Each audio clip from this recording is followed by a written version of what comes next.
kaya, orang-orang yang sudah mampu, begitu loh. Ini benar. Makanya dalam belanja berkualitas ada syarat tepat sasaran. Begitu tidak tepat sasaran harus dihentikan.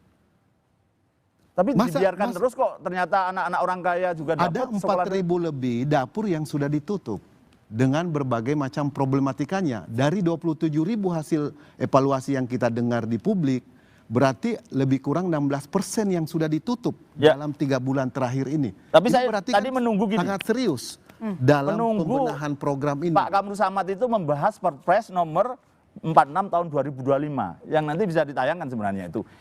Inilah dasar yang menjadi masalah. Kenapa? Di pasal 38 ayat 4 dan 5 gitu, dikatakan di sana, penunjukan langsung sebagaimana dimaksud pada ayat 1 huruf C dilaksanakan untuk barang, pekerjaan, konstruksi, jasa lainnya dalam keadaan tertentu. Nah itu pasal 41-nya, 38 satunya lagi. Ya, kemudian di pasal 41 apa yang dimaksud itu, gitu loh. Pasal 41 yang poin itu, ayat 1 mengatakan dengan tegas, yaitu arahan presiden sebagaimana maksud pasal 38 ayat 5 tadi itu adalah dituangkan dalam bentuk risalah rapat, memorandum atau dokumen lainnya. Nah, artinya setiap proyek seperti motor listrik tadi harus ada bukti dokumen, memang diarahkan presiden, boleh penunjukan langsung. Tapi saya udahlah, ini menjadi masalah ternyata Perpres ini. Dan di Koperasi Desa Merah Putih juga ada dugaan-dugaan itu juga. Saya minta sekarang ini Pak Kamru Samad sebagai partai penguasa minta ini dibatalkan dulu karena sumber masalahnya di situ. Saya kira silakan, ini kan masih sebetulnya bersifat umum. Yang tadi lebih spesifik itu yang Mas Guntur sebut, Perpres 115 pasal 61 ayat 1 yang memberi kewenangan fiskal, tetapi di ayat 2-nya itu dikunci.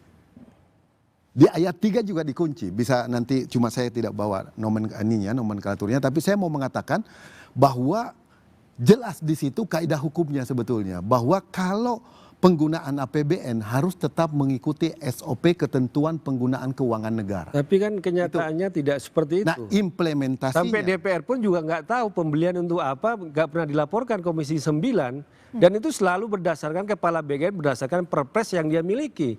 Ya kan, kewenangan yang merujuk ke Perpres 83 tahun 2024, kewenangan fiskal ke 115 tahun 2025. Jadi saya lihat korupsi di BGS ini udah TSM, terstruktur, sistematif, masif. Jelas itu. Dari tingkat atas ini bukan oknum lah 3 orang ini. Kita belum bicara misalnya dugaan makap yang ada di dapur-dapur. Memang kita tanya, memang berapa sih jatah untuk makanan tiap anak itu? 15.000, 10.000, 8.000, 6.000, nggak jelas sampai sekarang. Tapi yang beredar di masyarakat ya, apalagi makanan kering, nggak sampai misalnya 5.000. Artinya apa? Berapa itu yang disunat?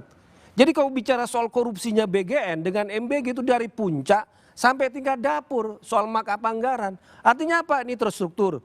Bicara soal pengelolaan anggaran, perencanaan anggaran yang nggak pernah diawasi dan sudah didesain sedemikian rupa. DPR tidak mampu untuk melakukan pengawasan. Artinya apa? Ini barang sudah menjadi sarang korupsi. Artinya apa?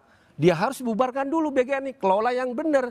Jangan hanya berdasarkan perpres saja, kembali kepada tata kelola pemerintahan yang baik. Begitu saya. Silakan Bu Irma. Saya kira begini, makan bergizi gratis ini sangat bermanfaat untuk masyarakat, untuk anak-anak sekolah sangat bermanfaat. Saya di Dapil 2 Sumatera Selatan 2, itu anak-anak tuh sampai bawa Tupperware untuk bisa mendapatkan ini. Sebenarnya ini program bagus.